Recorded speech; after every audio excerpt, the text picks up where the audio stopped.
Hello and welcome back to another Shadowlands gold farming video.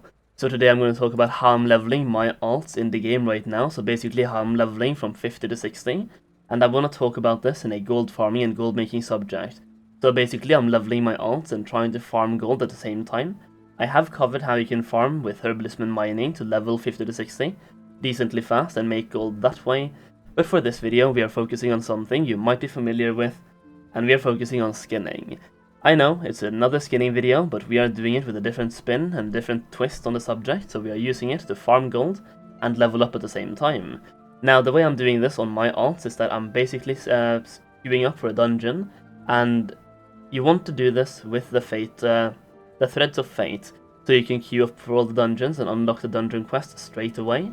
So the first time you do it, you will get like a boost of equipment, you will get even more gold and more experience. So the one dungeon I'm focusing on is Mist of TNSI. For this one you have tons of mobs towards the last boss that are skinnable, so that is the best one out of these four. You can also do, for example, the other side, but that one is a higher level dungeon, and you can also do Spires of Ascension in Bastion as well, but that is a level 60 dungeon. So while leveling, I think Mist of TNSI is the best one to do, and while I'm queuing, I'm also killing random mobs around the place. There is a ton of lag in Ardenweald, so I'm not going to kill anything over here, but I'm going to show you exactly where I'm farming. So for the first place I'm farming, and the best place, is these rune stacks over here. You just kill the rune stacks, and by the time you're finished killing all of them, they have a force spawn mechanic, so when you kill the last ones, another one will respawn. You have tons of rune stacks over here, and you also have some on the road over here as well. Make sure you just pull all of them, run around, find new rune stacks, and kill them. And by the time you've killed, for example, this one, you just go back, and some of them will have started to respawn. Now for the route itself, if you look over here, you have two circles. The rune stacks are the left circle, and on the right as well, you have even more rune stacks, some moths and some panthers, so you can go over there and farm as well. Now, in case this is taken, I'm going to show you even more locations to farm while you're in queue, so stay tuned. Another location that I really enjoy farming in while I'm in the queue is down here in Ardenweald as well, basically right to the west of Hibernal Hollow. You could do the flying moth route that I very recently made a video about as well, but some of the moths are over there, or some of the mobs are level 60 and they don't scale. So doing this route, basically everything scales. So you can do the green circle, the red circles inside is how I'm pulling on my Guardian Druid. But if you're not a Guardian Druid, you might want to relax on the pulls and do some smaller pulls. But the entire green circle over there is filled with beasts that you can skin, kill, and get tons of loot and tons of gold, so you will never run out of things to kill. But in case this one is taken, I have one more spot in Ardenweald to show you, and one more in Bastion as well. Now this next one is basically the dragon farm, which is also right next to the rune stacks, so you can combine this with the rune stacks that I'm basically at right now, and you're farming the dragons in a circle. And since I'm showing you the map right now, I'm going to show you where I start. So for example, over here you're killing the rune stacks, right? And if you want to combine them with the dragons, you just kill these rune stacks right here. They are level 55, you combine them with, for example, these two rune stacks. You have another stag spawning right about here as well. And you have tons of dragons over here. These dragons do hit pretty hard, so you might want to relax a little bit on the pulling. Some of them have tons of health and some are easier to kill, so you might want to be a bit more selective about which ones to pull as well, but they do hit very hard, so be aware of them hitting hard. You might want to pull one or two at a time, but if you're a hunter, you can go here and farm as well. There are tons of mobs available in this big red circle, so you can definitely farm a ton of mobs in this area. Now for this next farm, I'm going to go over to Bastion and show you my farming route in Bastion. And to be honest, if this one is available, I think this one is the best one to go for, especially if you're not a druid and you can't pull massive amount of mobs in one go, because it's basically a big farming route for beasts, and you have to run in circles, and there's not like thousands of mobs available. You can do smaller pools or bigger pools, that's definitely up to you. And I'm going to head on over to Bastion now, and we'll talk about it when I'm over there. Now, as for where I'm farming in between the queues, I'm farming right here in Bastion, so if you see my location right now, I'm basically running laps around this place right here if you follow my mouse. And I'm going to take like one quick lap over here as well, so basically you pull these three geysers. You go over here, you have tons of roaming cloud racers, and even more geysers as well over here. You pull those, you kill them, you just pull as many as you can handle, really. You go over here, you get even more cloud racers as well. Don't pull these, they can't be skinned, so ignore those mana worms or whatever you want to call them. You have even more cloud racers over here, only one though, but you can pull this one. With this one, for example, there's a one over here as well, and you can get these two as well. So you can pull as many as you want and continue doing that.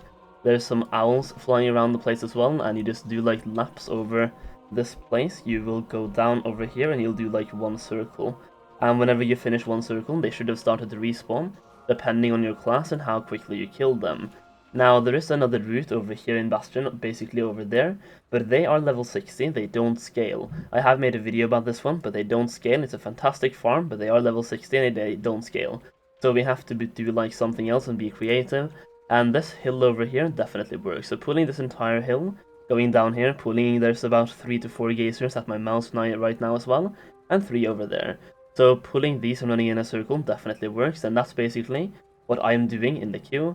You can also just leech world quests like this one, and find different world quests around the place, because you will be doing this with Threads of Fate, right? So you will have access to world quests, so you can go there and leech some world quests. But personally, I just skin stuff to and kill stuff myself, so I get the experience as well. So now we're just going to queue up for the dungeon, and I'll let you know exactly what I'm doing inside the dungeon as well.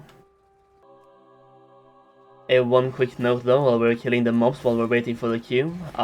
First of all, you might want to bring some food if you're not a very strong class, or if you just don't have any self-healing options. And second of all, well, we actually got the queue as well, but yeah, they do give about 600 experience, 650, so that's pretty good, while you're leveling at least. Definitely decent. Just gonna kill these before I accept the queue. Try to not pull that one stag if I can. Don't wanna pull him. At least not right now. Yeah, I'm probably gonna pull him though, because I wanna skin them as well. Just gonna pull him, gonna loot. Oh, actually, I don't pull him, nice. Oh, one heavy callus, very glad I actually did that one. So now we accept the queue. I'm gonna show you exactly what to do in the dungeon as well. Basically, you just get inside the dungeon, you kill the first 2 bosses, and just do that, and I'll show you exactly what to do when we get towards the last boss. So now that you've finished the second boss, this is where the fun begins for you as the skinner. Basically, you are killing tons of these gorms right towards the last boss, and they are skinnable, and they are elite. So you can get tons of callus hinds and heavy callus hinds on the way to the last boss, and that is what you want. So the second they die, be prepared to skin. There will probably be more people doing this, but in my case, it hasn't really been all that popular to do this skinning farms in dungeons while leveling, so I'm making tons of gold just by doing this. And I'm just gonna skin all these mobs towards the last boss and show you exactly what I get from one run, and also roughly how long it takes, just so you know what to expect and how much experience you get, and by that way you can also find out how much gold you make per level while you're leveling. Alright, so that was one dungeon run, and we got 3 heavy callus from one dungeon run, and about 20 regular callus as well. So I'm just gonna go straight to the auction house and let you know exactly the values of everything that I have gotten so far. Now, if you're a very good class, you can probably go and kill these afterwards as well. If you can be like a guardian druid or something, you go and pull these. And one thing I'll mention is you can skin these little guys as well while you're pulling in the dungeon. And I actually got 1 heavy callus from skinning those. So definitely, if you can skin them, skin them.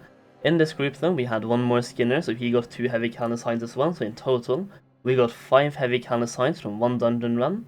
And that is actually about the average I'm getting as well. In my experience, I'm getting 4 to 6 heavy callus hind for every single run, and 1 dungeon run takes about 15 minutes if you're doing the entire thing, between 15 and 20 minutes, depending on how good the group is. And you can also you can speed things up by killing things like this in the meanwhile. So since I forgot to put on Loot Appraiser, we are going to go to Stormwind and see the value of all of this, which is basically half an hour of farming while leveling. We also got some experience, so about 20 or 30% experience, and we also did the quest. I'm not going to count the quest though, because that's a one-time thing, but we do get some decent experience from doing that as well. So from that 1 dungeon run, we got about 9,000 gold worth of heavy callus, including the other thing as well, so 5.5, 14,000, about 15,000 gold then, from doing 1 run of the dungeon and also farming but in between the queues. So if we do 2 runs per hour, you are making 30,000 gold per hour and you are leveling at the same time. If you only care about levels though and you want to level as fast as possible, I would recommend you just do the random dungeons instead, but the thing about doing random dungeons is you will get more experience, but there is only a 25% chance you get the dungeon you want, so you're sacrificing some gold to make even more experience. It all depends on if you want to level fast or make gold 1 leveling, but this is how I'm leveling right now, and it's also going to be how I level up this character as well, the last 5 levels, or 4.5 levels. I'm really enjoying it, it's very easy, and as a demon hunter I can do tons of DPS. I didn't do too much that run, but usually I'm number 1 because of the hunt ability. That one is really strong, and doing dungeons is just such a chill way of leveling, and you're making gold at the same time. And you can get tons of heavy cannons depending on if you can get the group to clear the entire way as well. Or if you are, for example, a Guardian Druid, you can pull the mobs afterwards and solo them. So yeah, that is the video. I do want to mention that I'm streaming a lot more on Twitch, so if you want to catch me live when I'm farming gold with you guys or doing solo farms as well, you can catch me on Twitch. The link will be down below, and I also want to give a massive shout out to the student for sponsoring this video. If you haven't picked up the 0 to 10 million gold guide yet, then you can still get 50% off by using my code when you buy it. Check out the link down below and use my code to save 50%. And that is it for the video. Thank you all so much for watching, I hope you enjoyed. Leave a like, leave a comment, and that's it. Thanks for watching, and I'll see you again very soon.